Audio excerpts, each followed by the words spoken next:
What's up, YouTube? I'm Ted Mawaso and welcome. I have been a photographer for the past 10 years now, and I've been shooting in the studio for the past 7 years. I started shooting in the studio, I think it was 2018. I first got my PVC backdrop in 2018. I was able to shoot seamless. I was also shooting the dark tones using the black side of the backdrop, non-reflective and stuff. And later I became dissatisfied and I shot on paper backdrops, which were cool. They offered me the colors, the nice textures, but not until I realized that there is this nice backdrops called canvas backdrops, and I realized that they were so beautiful. I mean, I loved the photos. I came across the work of Johnny Creative. Johnny Creative, his real name is Johnny Edward. He's on Instagram. He's a very wonderful fine art photographer. And I also was introduced to Chris Knight, Lindsay Edler, Tosin Junaid, an African guy, Emmanuel Oyeleke. I mean, these guys are best photographers in the business. Then I realized that there's something in common with all of them. They shoot canvas backdrops. And then I said, wait a minute. The most amazing photographers that I love, they shoot canvas. How much is a canvas backdrop? Then I started doing my research. I went to the local hardware. I bought this canvas cloth. Now it's not a cloth, it's a backdrop now. It's no longer a cloth. I bought this one. It's 1.5 meter wide by 8 meter long, and then I cut it in half. I bought the paint, I bought the rollers, I bought the brushes, the sponge to give these nice textures which you see. So I want to show you how I created this backdrop from the beginning till the end. This is the latest creation and I love it. If you want to create yours, it's possible. It's less than $70. I think it's $70 in your currency. So in my currency, it's another price. So in just $70, you can create this wonderful backdrop. I mean, it's beautiful. I love the textures. It was for the first time. It was challenging. I bought two paints, gray and olive, and then I mixed them. I mean, there's other layers which you cannot see of paint, which I had to cancel because I was learning. It was not an easy and simple stuff because it was for the first time I tried. So I hope you're gonna learn something. It's up to you what colors you choose. These are my preference. So this is light gray and dark gray, but it's not really gray. I don't know, because of color and screens and all that. There's a bit of olive green in the background which you cannot see. So stick around till the end of this video. Hope you're gonna learn something. Now let us start. Let us go and paint. The material for the backdrop that I've decided to use is a 225 GSM. GSM stands for, I think it's grams per square meter, which means the density of the cloth. It's quite a fair and good material, which is not too dense, it's not too heavy, so it's good for this application. It was a very windy day, so we opted to use the garage floor. The garage floor was a bit dirty, so we put the drop sheet on the bottom so we don't get the backdrop messy. So also making sure that we secure using bricks on the floor so that it's steady as we paint. So for our paint, this one is acrylic. It's white, and this is the one that I'm going to be using as a primer. So rollers, and then these are the colors. I'm going to show them later. And then this is a roller, and then this is the paint pen. So first off,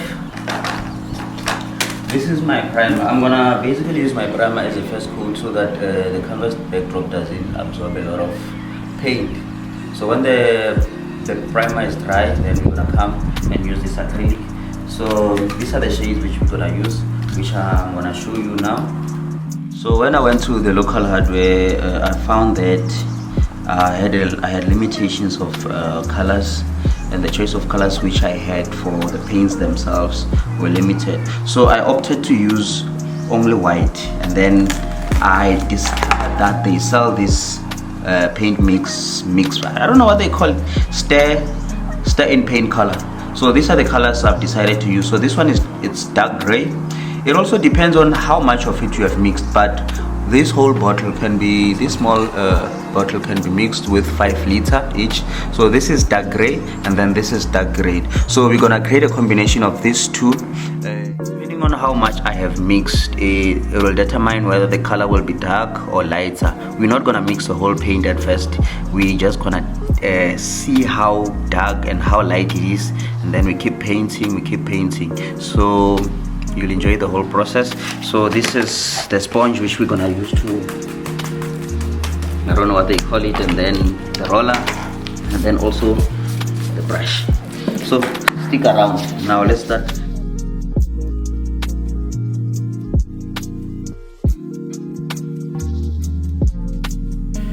Of course, you don't have to be Picasso to do this kind of DIY project. However, I found it really quite fun to paint and learn as I go. I just generously and evenly apply the paint on the canvas surface. So it was quite a very absorbent material.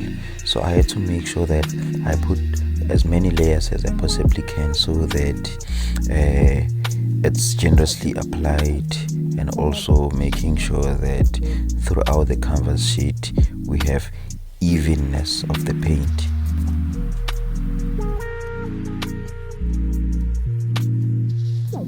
It was also quite interesting to discover that this material was actually quite absorbent of the primer, so we had to make sure that we apply as many layers as we possibly can. But it was just a pity that we did not have any broomstick or any extension to extend the roller, but we went quite comfortable with it, and I had some extra hands, so we basically didn't take that long. So we really enjoyed ourselves with this learning process.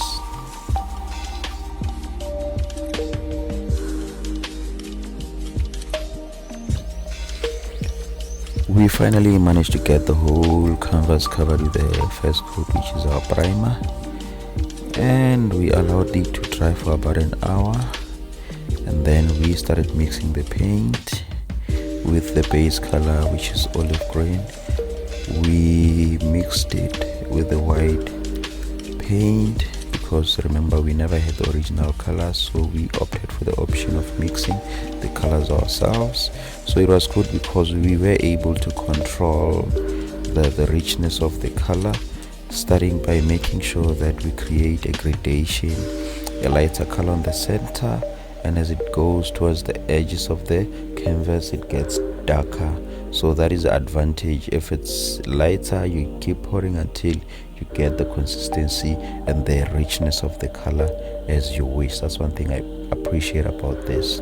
And then we also went over and mixed the gray color, which was almost slightly going towards blackish. It was just a nice color combination. You'll see the final product.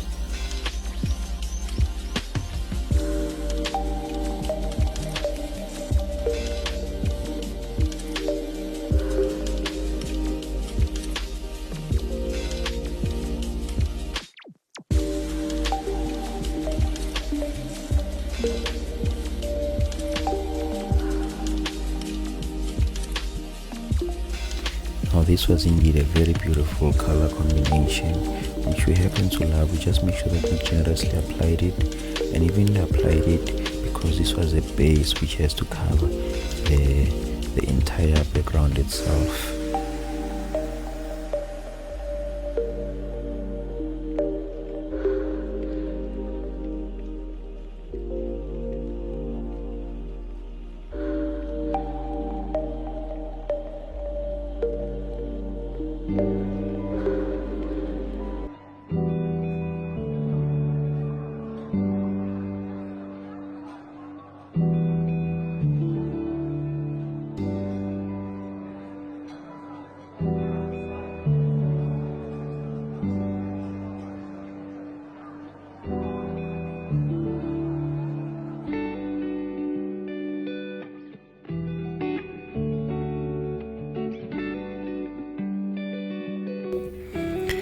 The process was quite satisfying also we make sure that we put some splatters, we apply some splatters of the paint so that the background can have sort of a mixture, and making sure that we paint from the center going towards the edges. So this was the wet final product, and in just a few seconds I'm gonna be showing you a reveal of the finished product. It really looked quite amazing. I couldn't even believe that it was for the first time I did this kind of work. I would actually want to do more of this because I still have the other half of the canvas. Of course, I'm gonna make sure that in my next project I paint the other half. Hope you guys have loved the video, so stick around until I show you the reveal of the final and finished dry canvas backdrop. Thank you for watching. I love you guys.